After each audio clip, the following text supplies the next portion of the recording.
بسم اللہ الرحمن الرحیم۔ السلام علیکم پیارے دوستوں، اللہ تبارک تعالیٰ کے مقدس نام سے آغاز جو بڑا مہربان اور نہایت رحم فرمانے والا ہے۔ جلال والے رب کی بنائی ہوئی اس کائنات میں بہت سے ایسے بادشاہ آئے جنہوں نے اللہ تبارک تعالیٰ کے نظام کو بدلنے کی کوشش کی اور اللہ کی ذات کو چھوڑ کر خود خدا بننے کا جھوٹا دعویٰ کر بیٹھے۔ خدائی کا یہ جھوٹا دعویٰ کرنے والوں میں سے ایک بادشاہ ایسا بھی تھا جسے اللہ تعالیٰ نے پوری روح زمین کی بادشاہی عطا فرمائی تھی، مگر اس کے باوجود اس بدبخت نے نہ صرف خدائی کا دعویٰ کیا بلکہ سرکشی اور نافرمانی کیا، انتہا کرتے ہوئے اللہ تبارک تعالیٰ کی ذات کو معاذ اللہ جنگ کے لیے للکارا۔ پیارے دوستوں، آج کی اس ویڈیو میں ہم آپ کو اسی بدبخت بادشاہ نمرود کے بارے میں بتائیں گے جس نے اللہ تبارک تعالیٰ کو جنگ کے لیے للکارا، اور پھر دیکھیے کہ اللہ نے کس حقیر سی مخلوق کے ذریعے اس کو ہلاک کر دیا اور اسے پوری دنیا کے لیے ایک عبرت کا نشان بنا دیا۔ پیارے دوستوں، قرآن پاک کا یہ عبرتناک اور ایمان افروز واقعہ سننے کے لیے ہماری اس ویڈیو کو آخر تک ضرور دیکھیے گا۔ دنیا کی تاریخ میں 4 بادشاہ ایسے گزرے ہیں جن کو اللہ تبارک تعالیٰ نے پوری روح زمین پر حکومت عطا فرمائی تھی۔ ان میں سے 2 مسلمان اور 2 کافر تھے۔ مسلمان بادشاہوں میں ایک حضرت ذوالقرنین علیہ السلام اور دوسرے حضرت سلیمان علیہ السلام تھے، جنہیں اللہ تبارک تعالیٰ نے منصب نبوت بھی عطا فرمائی، جبکہ کافر بادشاہوں میں ایک کا نام نمرود اور دوسرے کا نام وقت نشر تھا۔ پیارے دوستوں، خدائی کا جھوٹا دعویٰ کرنے والا یہی نمرود بابل کا حاکم تھا۔ اس کا نام تھا نمرود بن کنعان بن قوس بن سام بن نوح۔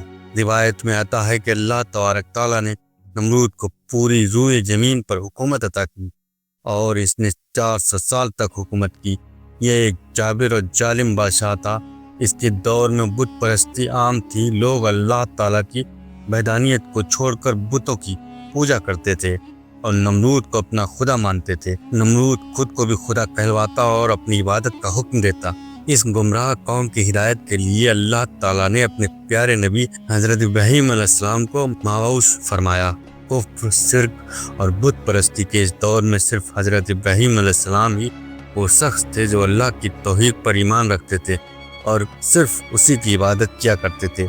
جب آپ نے اپنی قوم کو بتوں کی پوجا کرتے دیکھا تو انہیں ہدایت کی طرف بلایا اور فرمایا اللہ تعالیٰ کی ذات ایک ہے اور ہمیں صرف اسی کی عبادت کرنی چاہیے، مگر نمرود کی قوم اپنے کفر اور شرک پر جمی رہی۔ ایک دن حضرت ابراہیم علیہ السلام نے اپنی قوم کے جھوٹے معبودوں کو ان کے سامنے جھوٹا ثابت کرنے کا ارادہ کیا۔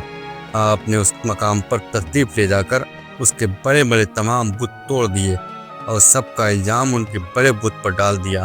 جب نمرود کی قوم واپس آئی اور اپنے بتوں کو ٹوٹا دیکھا تو بے شک سمجھ گئے کہ یہ کام حضرت ابراہیم علیہ السلام ہی کا ہے۔ چنانچہ انہوں نے بدلہ لینے کا منصوبہ بنایا اور حضرت ابراہیم علیہ السلام کو قتل کرنے کا ارادہ کر لیا، اور اس واسطے نمرود کے دربار میں حاضر ہوئے اور نمرود کو سارا واقعہ سنایا اور نمرود سے حضرت ابراہیم علیہ السلام کو سزا دینے کو کہا۔ اس طرح جب نمرود نے یہ بات سنی تو آگ ببولہ ہو گیا اور اس نے ایک بڑے سے میدان میں آگ جلانے کا حکم دیا۔ نمرود نے یہ حکم جاری کیا کہ ایک بڑے میدان کے اندر آگ جلائی جائے اور اس میں حضرت ابراہیم علیہ السلام کو ڈال دیا جائے۔ چنانچہ نمرود کے حکم کے مطابق ایسا ہی کیا گیا۔ دور دراز سے لکڑیاں جمع کی گئیں اور میدان کے اندر اکٹھا کر آگ لگائی گئی۔ وہ آگ اتنی بڑی تھی کہ اس کی لپٹیں آسمان کو چھو رہی تھیں۔ پیارے دوستوں، جب وہ آگ بھڑکی تو حضرت ابراہیم علیہ السلام کو اس میں ڈال دیا گیا، لیکن جیسے ہی حضرت ابراہیم علیہ السلام آگ میں پہنچے، اللہ تعالیٰ نے فوراً آگ کو حکم دے دیا، اے آگ تو ابراہیم پر ٹھنڈی اور سلامتی والی ہو جا۔ بس پھر کیا تھا، آگ اللہ کے حکم سے ٹھنڈی اور سلامت والی ہو گئی۔ حضرت ابراہیم علیہ السلام فرماتے ہیں، میں جتنے دن آگ میں رہا اتنے دن اللہ تعالیٰ کی رحمت اور فضل سے رہا، اور جو سکون مجھے آگ کے اندر ملا وہ اس سے پہلے کبھی نہ تھا۔ کچھ دنوں بعد جب حضرت ابراہیم علیہ السلام آگ سے زندہ باہر نکلے تو تمام نمرود حیران رہ گئے، مگر اس کے باوجود وہ لوگ ایمان نہیں لائے اور اپنی بت پرستی میں ڈوبے رہے۔